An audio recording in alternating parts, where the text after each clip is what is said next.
지난주에 이어서 두 번째 설교입니다. 지난주 설교 혹시 여러분 기억하십니까? 모세의 변화. 모세가 태어날 때 어려웠던 상황, 죽음의 위기 속에서 하나님이 그를 보호하셨고 여러 가지로 하나님이 얘기하신 것들을 말씀드렸지만, 그러나 모세의 정체성에 혼란이 있었다. 히브리인도 아니고 에브라임도 아니고 그 상태 속에서 히브리인들에게도 인정받지 못하고 애굽인들한테도 인정받지 못하는 상황들이 계속 벌어지다가 결국 애굽 사람이 쫓겨들고, 이제 그는 히브리 그 광야로 도망을 가게 되는 도망자의 신세가 나이 40에 그래서 미디안 족속을 만나서 미디안의 사람 아내를 얻고 미드로의 장인이 되어서 그의 양을 치니까 이제는 히브리인도 아니고 애굽인도 아니고 미디안 족속도 아니고 세 가지 정체성이 모세에게 겹쳐 있어서 모세는 굉장한 갈등을 겪기 시작합니다. 오늘 그 다음부터 설교를 하려고 하는데, 원래 오늘까지 두 번의 시리즈 설교를 하려고 하다가 그 뒷부분에 또 남아있어서 다음 주에 한 번을 더 모세에 대한 설교, 출애굽기 설교를 하려고 합니다. 오늘 제목이 자신을 설득하려는 모세의 마음이 오늘 본문에서 보였고, 그러나 선뜻 내리지 못하는 것, 주저하는 모세의 모습이 보입니다. 그러면서 오늘 전체적인 본문을 보면 사실 이 4장만이 아니라 3장에서부터 쭉 보면 사실은 모세와 하나님의 대화가 있는데, 하나님은 모세가 다니는 길목을 딱 막으셨고 떨기나무에 불을 붙이셨고 모세를 만나시는데, 모세와 하나님과의 대화 속에서 저는 뭐가 보이는가 하면, 일단 모세가 뭔가를 궁금해하는 것을 풀려고 하는 게 보입니다. 그게 뭔가 하면, 하나님 당신 도대체 누구십니까? 라는 거죠. 이스라엘 백성들이 누가 너를 보냈다고 하면 내가 어떡합니까? 라고 하는 그 말 속에는 이미 자기 속에 그 의문이 있다는 거죠. 왜냐하면 40년 동안은 귀로 들은 하나님이었습니다. 이제 미디안 광야로 와서 나이 80일 가는데 이제는 직접 그가 하나님을 경험합니다. 얼마나 그가 궁금했겠습니까? 그러니까 그가 궁금한 하나님이 누구신가에 대해서 알고 싶은 마음도 있습니다. 그리고 또 한 가지, 모세는 이미 뭔가를 거절할 마음을 갖고 있었습니다. 그게 뭔가, 하나님은 모세에게 뭘 말씀하냐면, 모세야, 내가 준비한 길은 이 길이다. 나랑 같이 이 길을 가자. 모세는 아니요 하나님, 그게 내 길이 아닙니다. 아니야, 너는 내 길로 갈 수 있어. 내가 너에게 능력을 줄 거야. 아니요, 저는 입이 뻣뻣합니다. 괜찮아, 내가 너의 입과 함께 할 거야. 저는 그래도 말을 잘 못하고, 저는 그럴 만한 인물이 아닙니다. 하나님, 그래? 그래서 나는 네 형, 너보다 3살 많은 형 아론을 너를 위해 대환자로 세웠어. 그러고도 가지 않겠니? 하나님, 저는 또 입술이 둔하고, 계속 모세가 하나님께서 콜링하시면도 거절하는 것을 볼 수가 있습니다. 그런데도 이 모습을 한번 우리가 이미지해 보면은, 모세가 손에 무언가를 계속 들고 있습니다. 그게 뭔가 지팡이입니다. 모세는 계속 하나님의 말씀을 거절하면서도 지팡이를 들고 있습니다. 이미 모세는 그 지팡이가 어떤 지팡이가 될 것인지를 경험했습니다. 던지니까 뱀이 되었고 잡으니까 다시 지팡이가 되었습니다. 이미 그때부터 그 지팡이는 모세의 지팡이가 아닙니다. 하나님의 지팡이가 됐다는 얘기예요. 그거는 하나님의 능력을 일으킬 준비가 되어 있다는 뜻입니다. 그리고 그것이 애굽에 가서는 처음에 아론의 그걸 가지고 이적을 행하다가 나중에 모세가 들게 되죠. 결국 이 모든 연결 고리들이 하나님이 다 정하셨음에도 불구하고 앞길을 알 수 없는 모세, 그 모습을 계속해서 하나님의 말씀을 거절하는데 왜 그랬을까 하는 의문이 들죠. 오늘 그걸 좀 같이 나누려고 합니다. 이것이 오늘 우리의 경우이기도 하기 때문이죠. 첫 번째는 부담스러운 겁니다. 설명 자체가. 10명 데리고 탈출해 줄래? 이거면 괜찮습니다. 200만 명에서 250만 명입니다. 이미 모세가 그 숫자를 다 알고 있죠. 자, 그 백성들을 데리고 여행을 가라는 얘기가 아닙니다. 출애굽 하라는 얘기입니다. 애굽을 벗어나라. 이 말이 무슨 말이냐면, 나는 이미 너희에게서 애굽을 버렸으니까 이제 너도 애굽을 버려야 돼. 이렇게 말씀하시는 겁니다. 버릴 애굽이 이제 돌아갈 애굽이 아닙니다. 이미 하나님은 애굽과 이스라엘 민족을 훈련하셔서 이스라엘 민족이 살 땅, 약속의 땅을 예비해 놓으셨다 하는 것입니다. 근데 모세가 그 설명이 부담스럽죠. 왜 부담스럽지 않겠습니까? 여러분 20만 명 앞에 서서 노래하라고 해보십시오. 그냥 너무 신나서 막 노래가 나옵니까? 막 노래하는데 갑자기 노래 중간에 BTS가 나와가지고 같이 노래를 부른다. 그 자리가 여러분들 예쁘게 있다. 여러분 어떠시겠어요? 저 같으면 못합니다. 설교하라고 하겠는데 노래하라고 못하겠습니다. 이게 비유는 좀 그렇지만 모세에게는 이게 보통 큰 일이 아닙니다.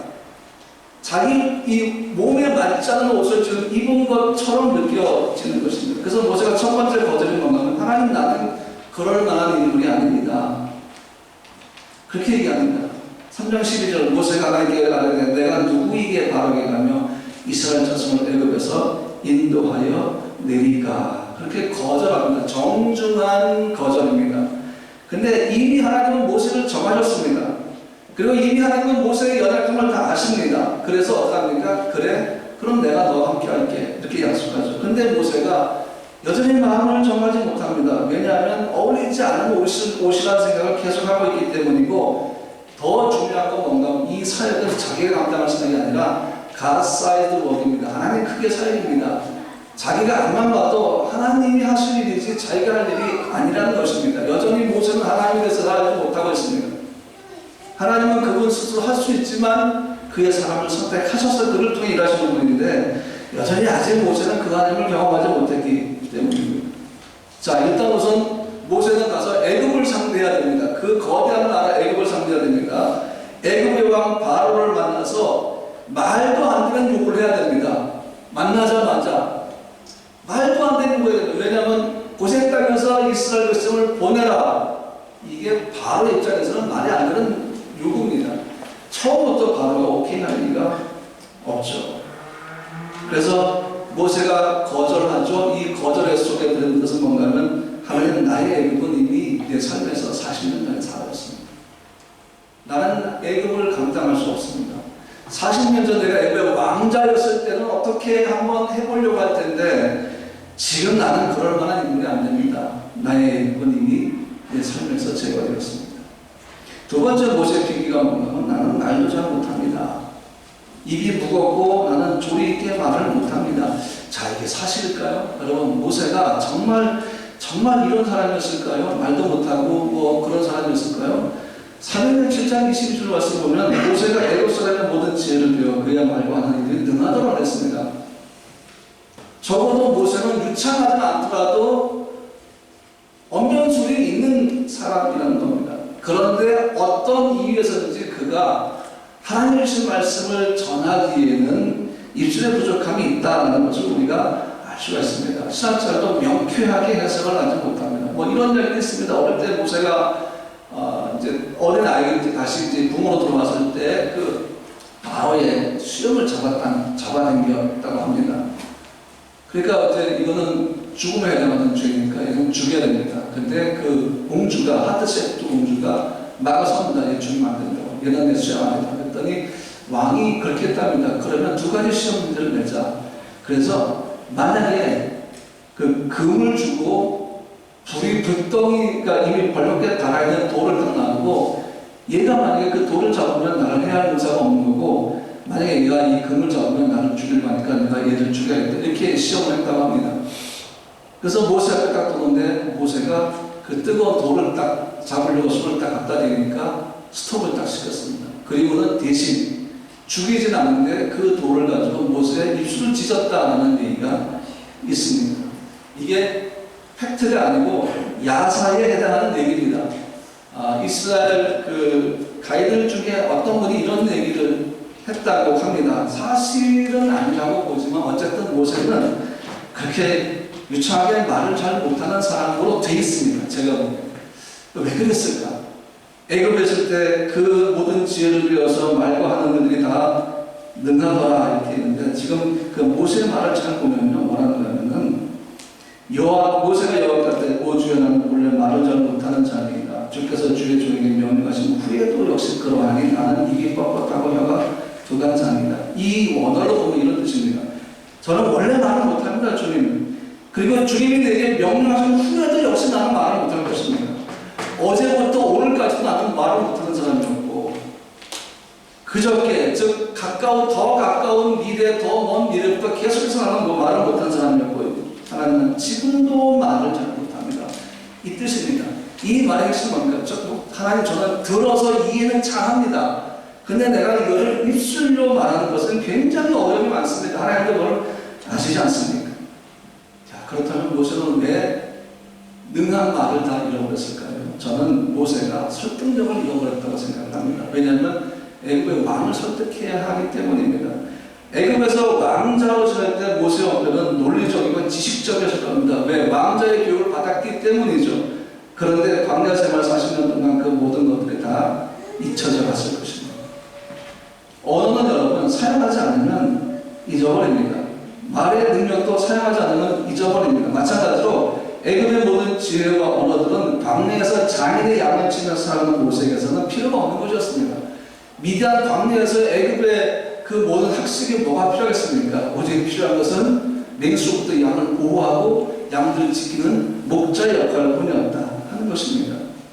그는 애굽의 왕자가 아니고 광야 도망자였기 때문이죠. 그러니까 지금 모세는 정직하게 얘기하는 겁니다. 하나님, 40년입니다. 40년을 내가 미디안에서 도망자로 살아왔는데 저는 지금 애굽의 왕자가 아니지 않습니까? 그러면서 계속 하나님의 명령을 부담스러워 합니다. 이해가 되죠. 그렇죠? 이해가 되죠. 여러분, 우리는 성경에서 이런 사람들을 볼 수 있지 않습니까? 위대한 선지자들도 번아웃 돼가지고 모두가 크리스찬처에 누워서 하나님께 죽여달라고 하는 사람도 있습니다. 엘리야가 그 인물입니다.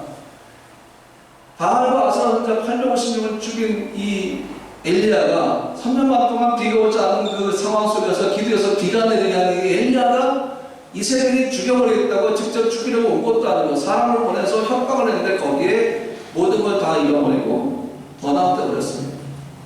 우리는 충분히 볼 수 있습니다. 그러니까 모세의 상황도 우리가 이해를 할 수 있다는 것입니다. 그러니까 하나님이 이제 또 그 다음 대책을 말씀하시는 게 15절입니다.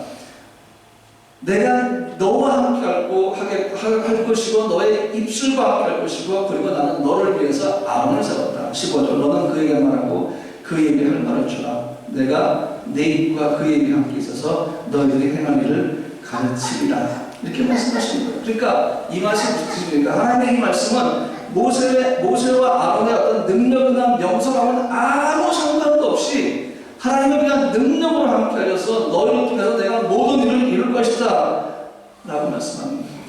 그러니까 여러분, 지금 하나님이 자꾸 모세에게 말씀하는 것은 모세야, 나는 지금 너의 영광을 위해 하는 게 아니야. 너의 명예를 위해서 내가 이걸 하라고 시키는 게 아니야. 영광과 명예는 내 것이야. 너하고는 상관이 없어. 그러므로 네가 말을 잘 못해도 아무 상관이 없어. 왜?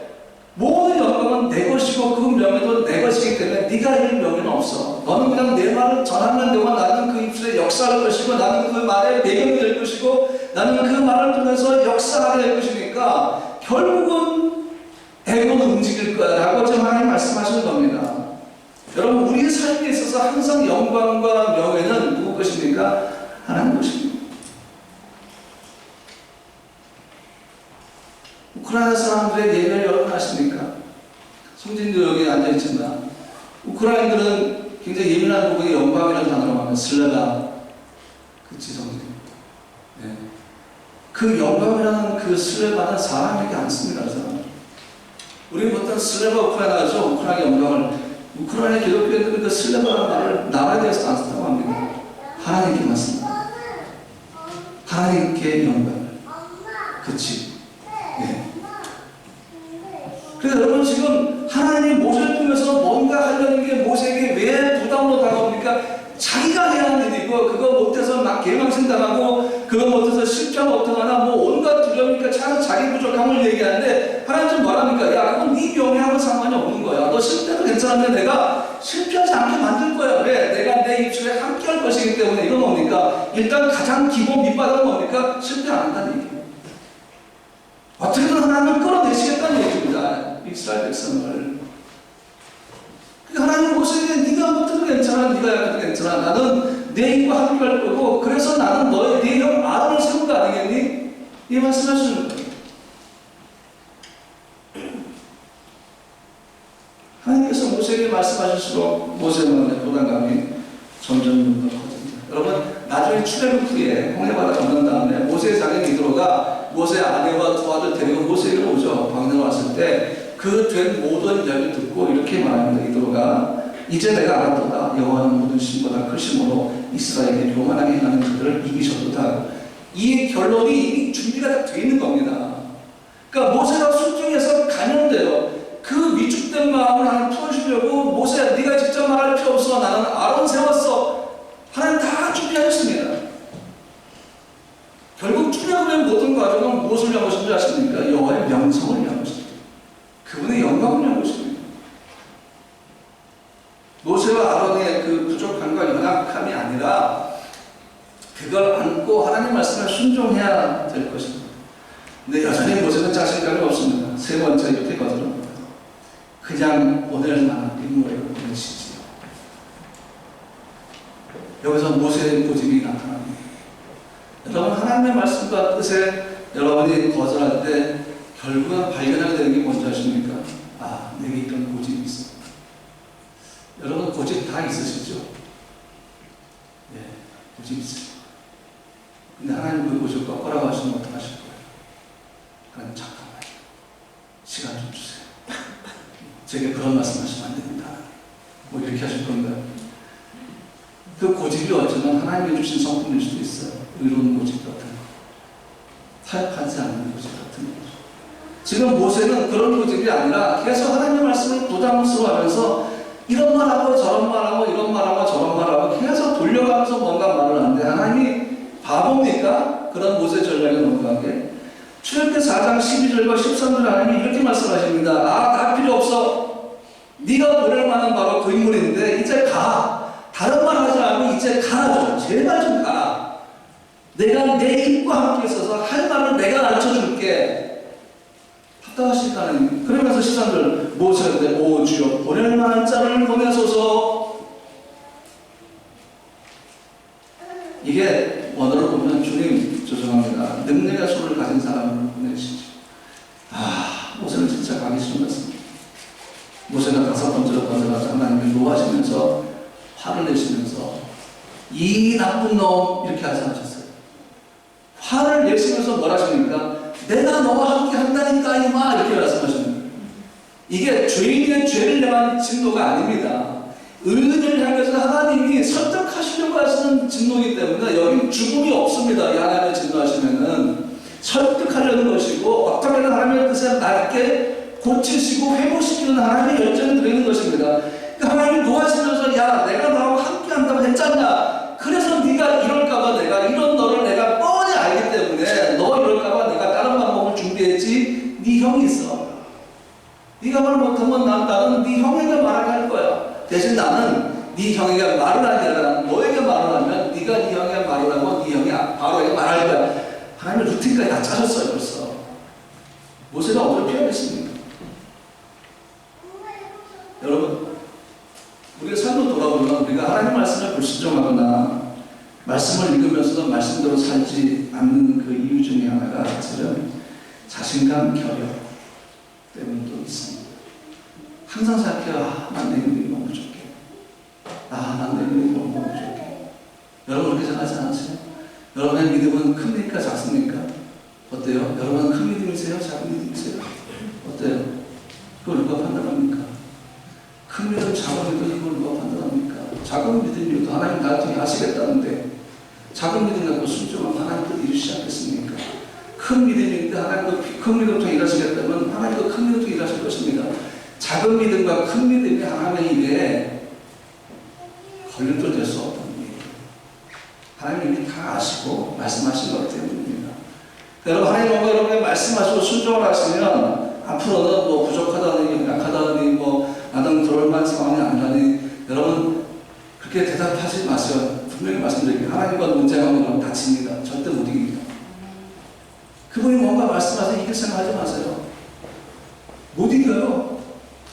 하나님의 지혜와 우리의 지혜를 비교해보면 여러분 절대 못 이깁니다. 근데 하나님의 말씀에 뭐가 있습니까? 은혜가 있단 말이에요. 우리가 그분을 순종하는 순간에 그분이 우리에게 은혜를 베푸신다는 얘기죠. 우리 하다가 넘어졌어요. 감당 못했어요. 하나님 다 아십니다. 그걸 아시고 우리를 쓰시기 때문에 다시 일어나서 다시 하면 돼요.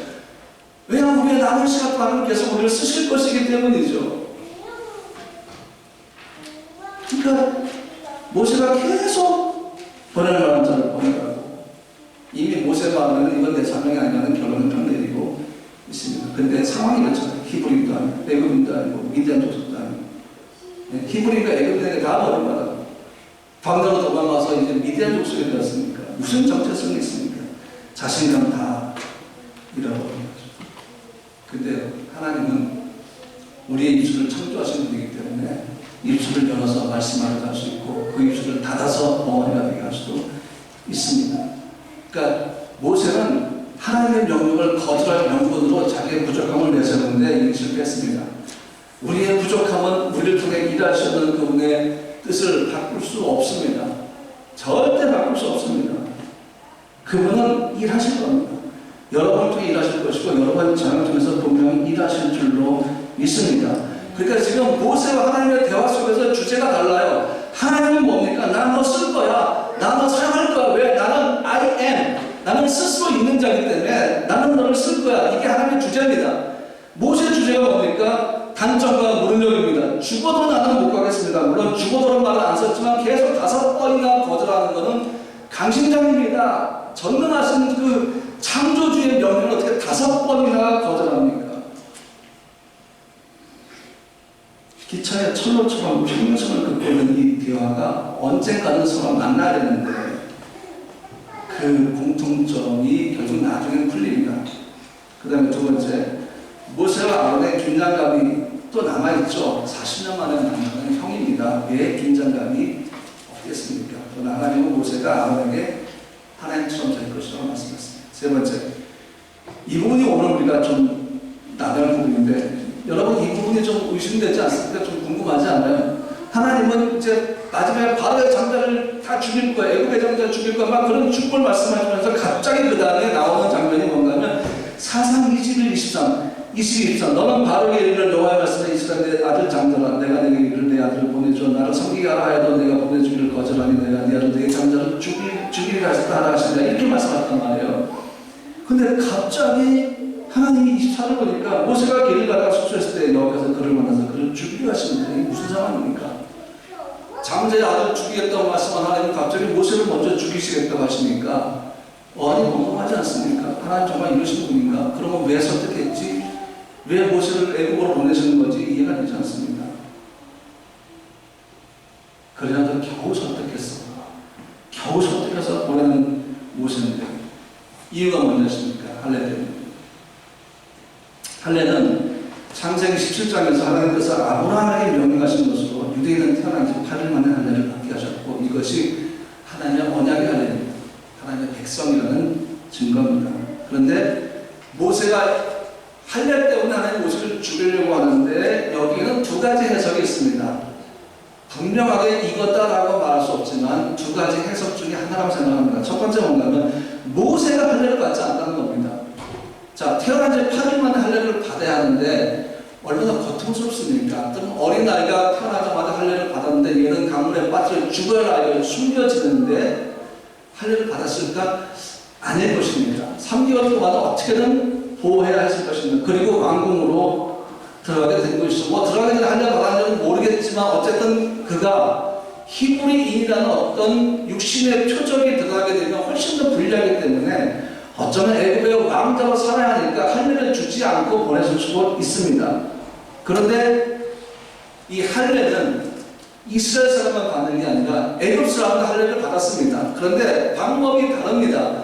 이스라엘 할례는 완전한 할례인데 애굽은 표피만 조금 뒤어내는 불완전한 할례라는 얘기죠. 그러니까 하나님 보시기에 그건 할례가 아닌 것입니다.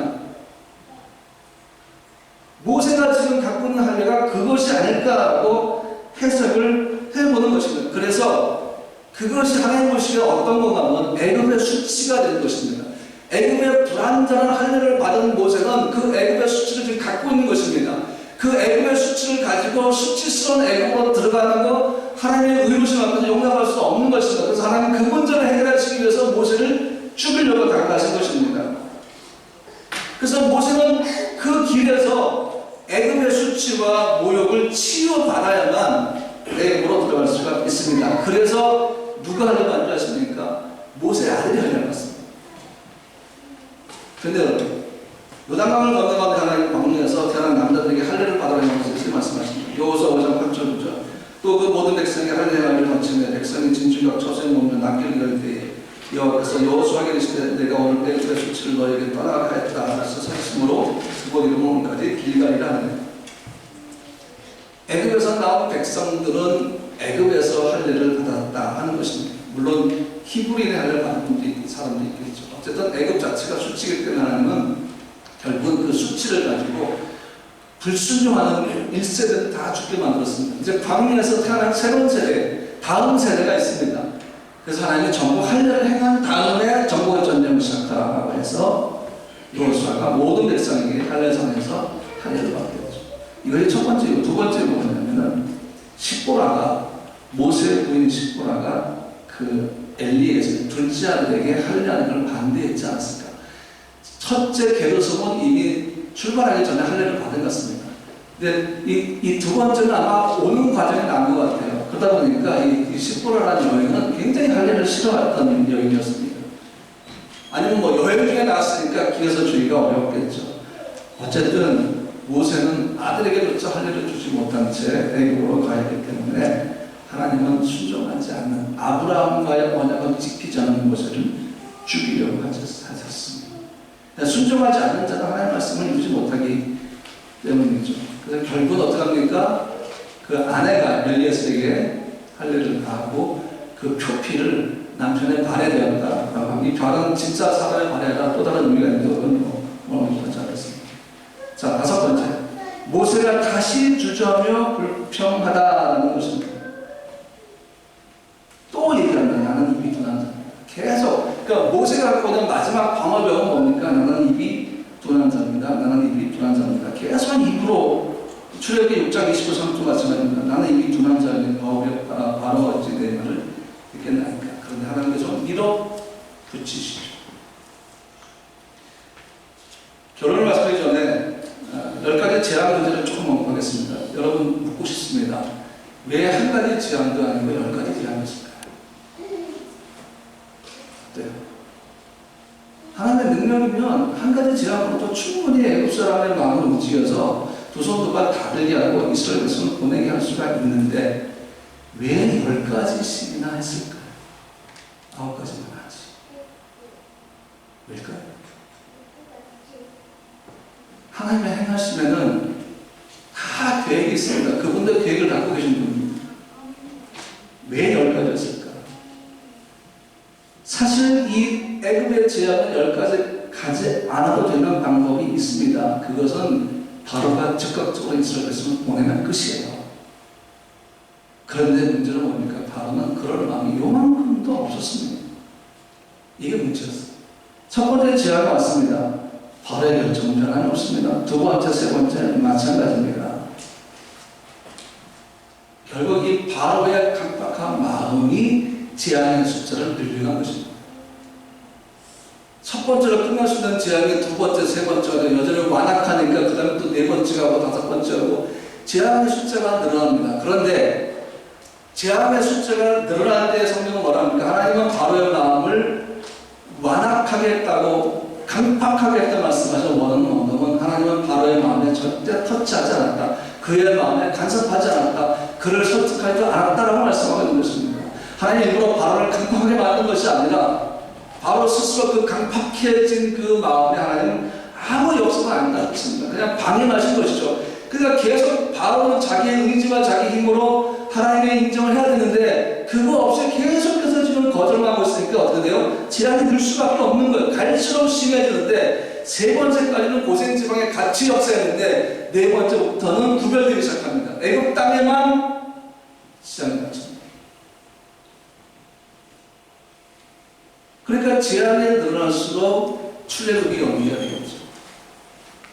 근데 하나님의 의도가 뭔지 아십니까? 결국은 애굽의 왕 바로가 하나님을 인정하게 만드는 그 믿음을 갖게 하는 것입니다.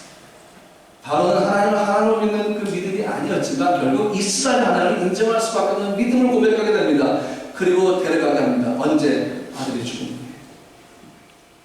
그러니까 바로 하나님의 능력과 제한에 대한 이야기를 점점 강하게 만들어서 나중에 이스라엘들이 가면서 만나게 될 백성들에게 엄청난 영향력을 주게 만드는 것입니다. 하나님은 이것까지 계산을 하신 겁니다. 바로가 처음부터 순종했으면 끝 했을 텐데 바로가 계속 거절하고 하나님께 불순종하니까 재앙을 늘려가면서 결국 10가지까지 갈 수밖에 없는 상황이 된 것입니다. 나중에 여름성 정탐꾼 갔을 때 그 기생마을이 뭐라 합니까? 모든 얘기 다 듣고 이미 우리는 마음에 물쳐 먹었다고 얘기했습니다. 결론은 맞습니다. 결국 이런 모든 과정을 거쳐가면서 모세는 하나님의 선하심을 구하는 지도자가 되었습니다. 여러분, 이스라엘 백성들이 문제가 뭔지 아십니까? 계속 나쁜 것만 찾았어요. 계속 나쁜 것만. 여러분이 만약에 어떤 기준이 나쁜 것만 찾으면 여러분 나쁜 거 투성일 겁니다. 여러분 일상생활에 다 나쁜 겁니다. 프라하에서도 이 아름다운 도시에 가면 다 나쁜 것만 볼 겁니다. 왜 이렇게 박성을 박아놔가지고 걷기도 힘들고 힐 쉬고 걷기도 힘들고 왜 이렇게 났어? 뭐 등등 별의별 나쁜 거 다 찾으면 여기 나쁜 거 되게 많습니다. 그런데 그런 백성들을 상대하는 모세는 하나님의 선하심을 찾는 사람이었어요. 어떻게? 이전부터의 과정을 거쳐서 모세는 성장한 것입니다. 그는 하나님의 선하심을 찾는 리더십이 된 것이다. 여러분의 시선은 어디에 있습니까? 선한 것에 있습니까? 악한 것에 있습니까? 결국 민수기 12장 3절에 이렇게 얘기합니다. 이스라엘 모세는 온유함이 지면의 모든 사람보다 더하다. 결국 이렇게 변했습니다. 모세. 이 온유함이 오니까 자기를 낮추는 공손인데 자기를 대적하고 비난하는 사람들에 대해서 대항하지 않고 자기 감정을 억제하면서 오히려 자기 자신을 돌아보고 묵묵히 참으면서 하나님의 선하심을 구한 것을 이 온유함이라는 단어가 설명해 주는 것입니다. 이렇게 변했습니다. 모세는. 하나님은 여기까지 모세를 끌고 가신 것입니다. 이 말씀 안에 비밀인데 그것은 뭡니까? 사람의 성품으로 이걸 할 수 없다 이것입니다. 하나님의 도우심이 아니면 사람은 이 같은 성품을 가질 수 없다라는 것입니다. 여러분 안에 있는 그런 성품과 그런 마음과 그런 모든 것들은 하나님을 손대셔서 잘하게 하셔야 됩니다. 여러분 자녀가 예수의 성품을 갖기를 주의 이름으로 축복합니다. 이 성품 지키기가 얼마나 힘든지 여러분 잘 아시잖아요. 힘듭니다. 여러분 사람 힘으로 저도 뭐 그렇게 썩 성품이 좋은 목사는 아닙니다. 다 아시잖아요. 그렇죠? 지금 대답하셨어요. 이건 제 계획이 없던 것 같아요. 제가 그렇게 성품이 안 좋고 얘기하고 제가 하나님의 수고하심을 찾도록 하겠습니다. 감사합니다. 아니 이게 아닌데 어쨌든 여러분 우리는 다 부족함이 있는데 그게 우리 성품 단점이에요. 그렇죠? 저도 하나 때 있어요. 저도 우울할 때 있어요. 힘들 때 있습니다. 여러분과 똑같죠. 그런데 여러분 여기 하나님의 손을 대기 시작하시면 여기서 하나님 그 약한 점을 그분이 임재하셔서 능력을 더하시면 참 놀랍죠. 용서하게 된다는 얘기예요. 여러분 용서는 내 사랑을 하는 게 용서가 아닙니다. 용서는 그리스도가 나를 용서하는 그 용서의 사랑을 하는 것입니다. 용서는 내가 원수를 용서해도 원수가 내 용서를 인정하지 않고 무시하고 침을 뱉고 모욕해서 내 마음에 더 큰 상처를 줘도 그것까지 내가 감당하는 게 진짜 용서입니다. 왜 주님 나를 그렇게 용서하셨습니까? 그래서 여러분 완전한다는 표현은 사람에게 적용되지 않습니다. 여러분 완전하려고 막 몸을 찌지 마세요. 하나님만 완전하십니다. 그분에 대한 분이시고 그분이 나와 함께 하시고 그분이 나를 통해 역사하시면 우리의 삶은 그분 앞에서 그분의 완전하심으로 완전하게 될 줄로 믿습니다. 날마다 우리가 변화합시다. 어제보다 오늘 좀 더 그리스도다워지고 내일이 좀 더 그리스도다워지고 특별히 우리 아이들이 그렇게 예배자다운 모습으로 예수의 성품으로 성장해 나가기를 주님 이름으로 축복합니다. 오늘 찬양할 때 오늘 특별히 우리의 찬양은 주는 완전합니다. 그래서 찬양인데 이 찬양을 부르면서 주님 나도 부족합니다. 나도 연약합니다. 그러나 내가 구하는 것은 내가 완전해지는 것이 아니라 주님의 완전하심으로 나를 붙드시는 것입니다. 주님의 완전한 것을 내게 입혀주시는 것입니다. 그래야만 그 모든 일의 영광은 주님 것이 됩니다. 내가 완전해서 뭔가를 하면 나는 그 영광을 차지하려고 할 것입니다. 그게 나의 죄성입니다. 그런데 하나님의 완전한 모습을 능력을 나에게 주셔서 어떤 일을 행하신 후에 그 일이 이루어졌을 때 그 영광은 내 것이 될 수가 없습니다. 왜냐하면 제가 한 것이 아니기 때문입니다. 하나님이 하신 것이기 때문입니다. 주의 완전하신 나와 함께 해주시옵소서. 내 자녀와 함께 해주십시오. 내 사업과 함께 해주십시오. 내 직장과 함께 해주십시오. 나의 주전의 삶과 함께 하시고 교민의 삶과 함께 하시옵소서. 내 여행의 여정 가운데 하나님의 완전함으로 이 여정을 이끌어 주셔서 행복하고 기쁨이 넘치는 시간 되게 되는 우리가 좀 같이 기도했으면 좋겠습니다.